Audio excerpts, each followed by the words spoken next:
Hi, welcome back to Dad Knows. If you've been following along, you've seen that we've been kind of moving through U.S. history, and if you're paying attention, you'd see that we're getting close to World War II. Well, today, in fact, we are going to talk about the event that launched the United States into World War II.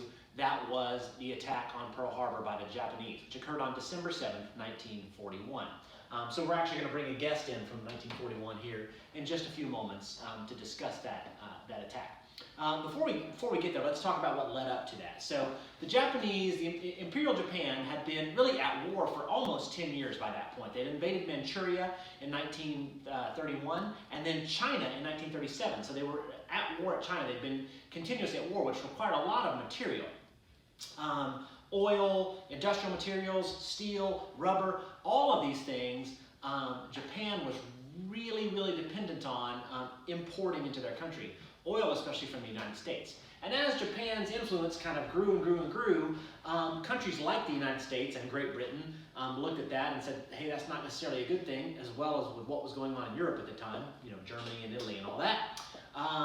They began to kind of ratchet back how many supplies they would allow their companies to sell to Japan. And by the middle of 1941, the United States had completely shut off oil production for Japan. So, and the United States was the primary place from which Japan got its oil. So we were a major oil exporter to Japan. We turned that off in 41. So Japan was basically sitting there looking at, in a few months we're going to run out of gas for our ships and our airplanes and everything else. We're not going to be able to continue fighting in China or in the Vietnam area, as they were just kind of moving off through Asia. And they didn't want to get involved with that. So that being said, they began to plan this attack on Pearl Harbor. So what we're going to do now is bring in our special guest for today, Japanese Admiral Isoroku Yamamoto. And we're going to grab him from December 12th, just a few days after the December 7th battle. So he should be flushed with his victory and excited and happy for that. So let's go ahead and bring him in now. So here we go. Wow. Hey, there you are. So you are Admiral Isoroku Yamamoto. Yes. Yes, you are.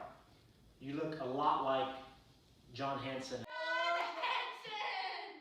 That's John right. Hanson. The first president of the Guard of Yes, Confederation. It's Hanson. Best. He got in again. Nah. You come get him? Jeez. No. All right. So yeah, Hanson and some other guys that I've had on the show. Are you sure you're Isoroku Yamamoto? Yes. Okay. All right, fine, whatever. Okay, so December, it's like December 12th, right? Well, it depends on what side. Have you crossed back towards the international date line yet? Is December 13th for you, maybe 12th, somewhere in there? Doesn't matter. All right, so tell us about this attack on Pearl Harbor. So you, what was the point? Why were you, like, what was the deal with Pearl Harbor? What was so important about that? We wanted to get some resources, not resources, but cripple the United States fleet. Okay, so the U.S. like Pacific Fleet was kind of headquartered at Pearl Harbor, right? This great natural harbor, and you wanted to just hit it hard, right? Okay, so y'all came. You had, I think, 6 aircraft carriers on this mission, six big aircraft carriers, and your goal was to do what when in crippling the fleet? What did you mean by cripple the fleet? Destroy the big ships. Destroy the big ships, like what? Battleships and aircraft carriers. Battleships and aircraft carriers. Okay, so you were going to try to destroy the battleships and the aircraft carriers. How many? So you planned it for December 7th. What was important about December 7th? It was a Sunday, so people weren't as ready. It was. So it was a Sunday, so you thought maybe people would be like not on duty and that kind of stuff. So it would be a better time, kind of a great time for a surprise attack, and it was. That was great. For your attack. So how many attack waves? What was the plan? How many? The first 2 were going to destroy the big ships, and the third, was going to destroy like the facility. Okay, so that the third was going to destroy like the first 2 was going to attack, get as many of the big ships as possible, like the battleships, the aircraft carriers, cruisers, whatever you could get, and then you were going to send a third back to actually attack like the fuel depot, the dry docks, the maintenance facilities, all that stuff. Okay, but did you send that third attack? No.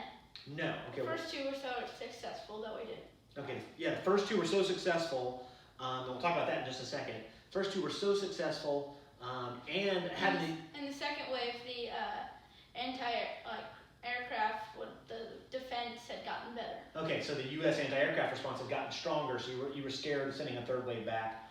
Also, was there one other concern? You were kind of far away from Japan? Yeah, we were far away from Japan, and because the U.S. had cut off our oil, we didn't have a lot of oil to fuel our way back to Japan. So you didn't want to hang out way out there and run out of gas in the middle of the Pacific Ocean. Okay, so all right, that makes sense. All right, so let's talk about your battle.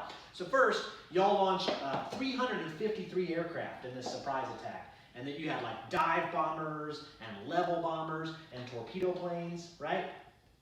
Attacking, as well as some small submarines, but most of the damage was done by the aircraft. So your objective was to get battleships, right? So you got the battleships. There were actually 8 battleships in Pearl Harbor at the time, and you damaged all 8 of them and sunk 4 of them in the battle. That's awesome. Like you just jacked them up. I mean, not awesome for America, but it was awesome for you, for success for you. And also destroyed 188 U.S. aircraft that tried to fight either on the ground or to come up and get you. Casualties suffered by the U.S. was about 2,335 men were killed. So that was tough for the U.S. Japan, you guys only lost 64 people in this whole operation. That's like a flawless operation. 29 aircraft shot down, and all 5 of your subs that you used, but again, they weren't that effective anyway. So that was a major success, right? How happy were you about that? Pretty happy. Huge. All right, let's talk about the aircraft carriers. How many of the aircraft carriers did you get? No, there were no aircraft carriers there. The aircraft carriers weren't in the harbor? Uh-oh. So do you think that's going to be a problem for you guys? Maybe. Yeah. Maybe not. Hey, it's December 12th, 1941. Everything's going good for you, right?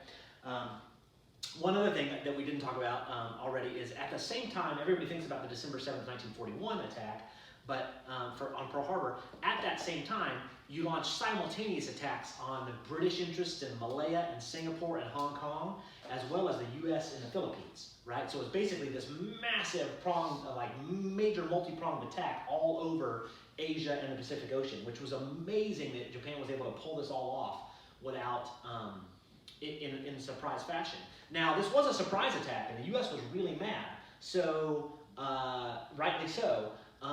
What was your feeling on it being a surprise attack? I believe that we should have declared war and then attacked to give them a little warning. Okay, so at least a war declaration. Not like, hey, we declare war, by the way, we're going to attack you at Pearl Harbor. Nothing like that, right? But you did want to at least declare war first. But you didn't win that argument? No, clearly not. So that's been a point of contention over the years. For a long time, people felt like the special message sent to the Japanese embassy just took too long to get decoded for them to take the war declaration over to the U.S. Capitol. But that's actually been found to be not true. The Japanese did actually have a big argument about whether or not they were going to declare war early on. So I would love to actually stay and have more conversation with you, but now I'm going to talk about some stuff that happens after December 12th. So what we're going to do is we're going to have a quick word from our sponsor. I'm going to send you back a quick word from our sponsor, and then I'll wrap up. So thank you so much for coming in. Get back to your awesome battle planning. I feel like things are going to go great for you. Japan's going to do really well in this conflict. Anyway, thanks. I'm going to send you back. So, without any further ado, get back to the ocean. All right. So, well, thank you for Admiral Isoroku Yamamoto coming in. We're now going to have a quick word from our sponsor. Well, once again, for this episode, Advanced Presentation Simulations Incorporated. So, we're going to have a word from them, and we'll be right back. Thanks so much. Hi. Do you need a low-budget yet highly effective simulation for your next presentation? Well, Advanced Presentation Simulations Incorporated has the answers for you. They can do all sorts of things. Like, let's say you've got a ship and you needed to get blown up or attacked by an airplane.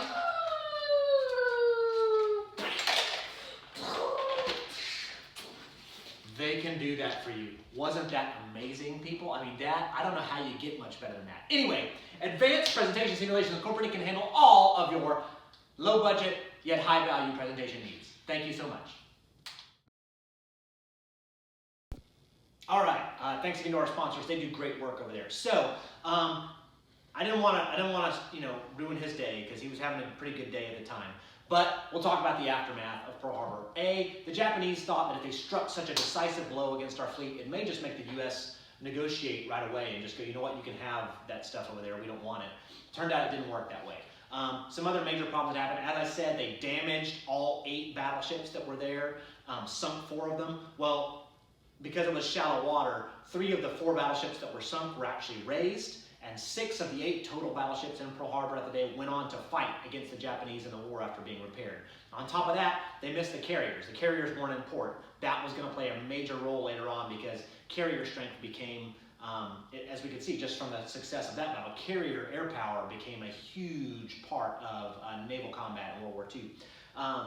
And the other fear, and Yamamoto actually had this fear, and again, I didn't want to just, break his heart while I was talking to him, but his fear of even attacking the U.S. was in waking the sleeping giant that the U.S. was, just the industrial power that we had at the time. Just to give you a couple of numbers, I don't like to go huge into numbers in the show, but at the outbreak of World War II, the Japanese were the 3rd most powerful fleet in the world, and the U.S. was like number 1 or 2, depending on who you ask. But the U.S. had 17 battleships, the Japanese had 10 total. Some of ours were in the Pacific, some were in the Atlantic. The U.S. had 7 total carriers, 3 in the Pacific. The Japanese had 12 carriers, 6 big ones and 6 small ones. Japanese had 38 cruisers, America had 37 cruisers, 171 destroyers to 115 destroyers. So you can see there was kind of some parity between the two. By 1945, thanks to just kind of the industrial might of the United States, the Japanese numbers had stayed basically the same or dwindled through the course of the war. But the U.S. Navy fielded a fleet that consisted of 23 battleships, 28 heavy fleet carriers, 71 smaller escort carriers, 72 cruisers, 377 destroyers, and 361 frigates. In fact, 70% of all of the capital ships or ships of over 1,000 tons in fighting ships in the world were actually in the United States Navy by 1945. So almost 3/4 of all of the big ships in the world were fighting for the United States. So that being said, things didn't really look well for the Japanese, and eventually it didn't work out for them. But December 7th, 1941, that's how we got involved. A date that will live in infamy, as our president at the time, Franklin Delano Roosevelt, said. So anyway, that's all I have to say about today. Thank you again to our guests for coming in. Thank you to our sponsor. And that's all for Dad Knows today. If you like it, subscribe, watch our other videos. We've got a lot of good content on there. If you don't like it, well, there's nothing I can do for you. Thanks so much.